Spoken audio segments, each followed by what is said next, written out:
उत्तर प्रदेश में खाने पीने की अशिया में थूकने और पेशाब मिलाने के वाक़यात का नोटिस लेते हुए वज़ीर आला योगी आदित्यनाथ ने मंगल को तमाम फूड सेंटर्स पर ऑपरेटर्स, मालिकान और मैनेजर्स के नाम और पते को लाजमी तौर पर ज़ाहिर करने की हिदायत दी है। उन्होंने बावर्चियों और वेटर्स के लिए मास्क और दस्ताने पहनने की भी हिदायत दी और होटल्स में CCTV कैमरे लगाने को भी लाजमी करार दिया है।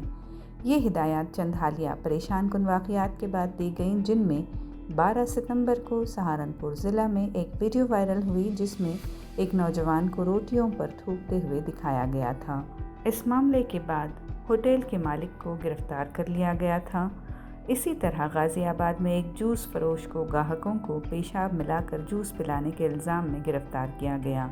जून में नोएडा में 2 अफराद को थूक मिले हुए जूस फ़रोख्त करने के इल्ज़ाम में गिरफ्तार किया गया था।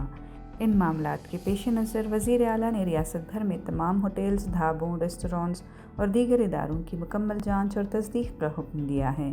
उन्होंने ऐसे मामलात की रोकथाम के लिए मौसर इक़दामात की ज़रूरत पर जोर दिया और तमाम फूड एस्टेब्लिशमेंट्स के मुलाज़मीन और मालकान की तस्दीक के लिए एक रियासत गिर मुहिम चलाने की हिदायत दी।